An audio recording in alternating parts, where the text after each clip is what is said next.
So now the cursor is going to move up to the X to close out the animate window.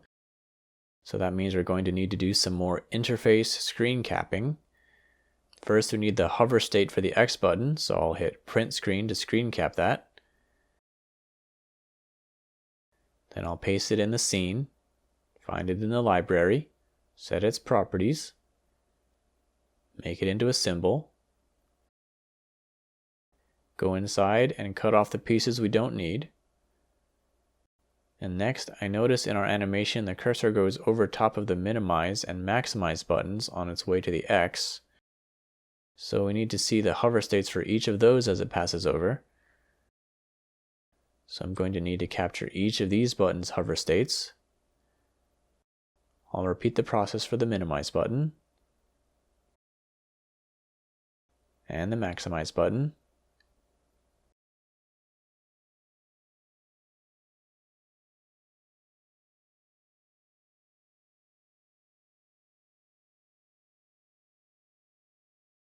Okay, that's looking good. Now we need the down state for when the button's clicked.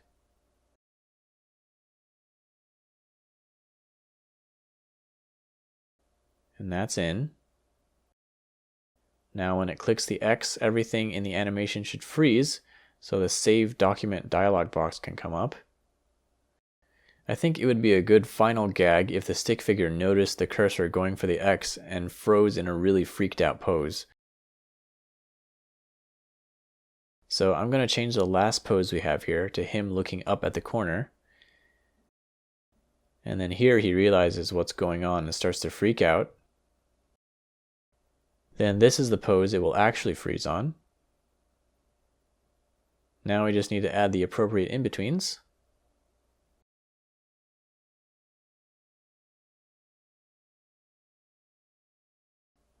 Okay, now we need to freeze everything else in the animation at this point too. So we need to find any symbol that's still in the middle of an animation, add a keyframe and set its looping to single frame. Okay, now everything freezes. And we now need the Save Document dialog box to come up. And we need it to say Untitled1 as the file name, since that's the name of the file in the animation.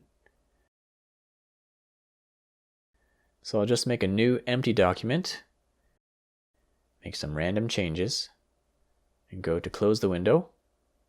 And then I can screen cap this window. Then back in our project, paste this on a layer over top of everything. Set its properties. Make it a symbol.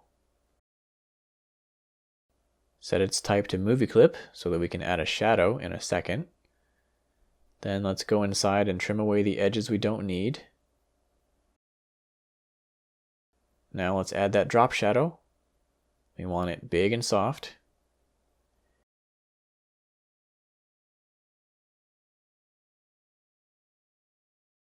And now I think all we have to do is animate it fading in and scaling up slightly. So let's add another keyframe and set the starting alpha to 0. Make it ease out.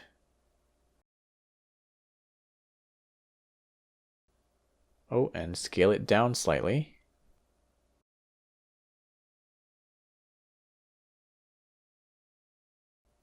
Okay, I'll just make sure it's positioned correctly.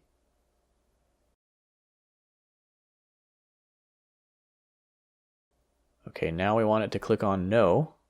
So back to our empty document, let's capture the hover state of the No button. And then we need to duplicate the dialog box symbol and paste our bitmap in here. Position and trim it.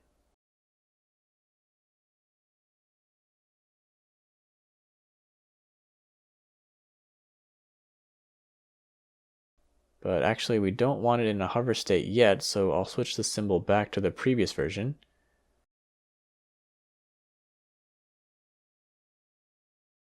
First we need to animate the cursor, which means we want this window layer below the cursor layer. Now we can position the cursor over the No button, set the tween to ease in out,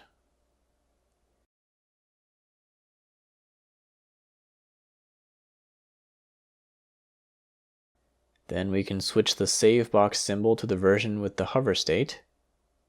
Okay, now it clicks, so we need to go back to our empty dock and capture the clicked state of the no button.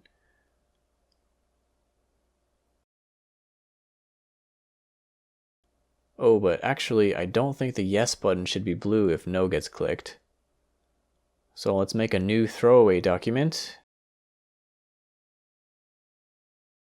And this time let's cap both yes and no button states. Now we need to duplicate the dialog box symbol again and paste our new button states.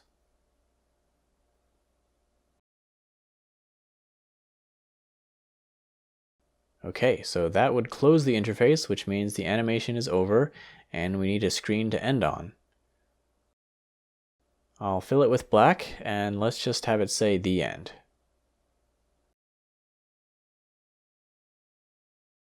And I'll use the align window to place it right in the middle. And extend this out to the 30-second mark. So the full animation is exactly 30 seconds. Then let's make sure all our layers extend to the close point. Okay, so now we want to test out our movie by publishing, but there are a couple things to take care of before that. The white stage color isn't going to come through when we publish, so in that spot where I deleted the BG bitmap, I need to replace it with a white background. And then that toolbar bitmap that I put in to cover the debris is covering the hover state on the brush button, so I'll move the GUI layer above that. So now I'm going to go to File, Publish Settings. Forget the HTML wrapper and set JPEG quality to 100. Then hit Publish. And then in the same folder as your project file, you'll find the Swift file it just published. And we can open that to take a look.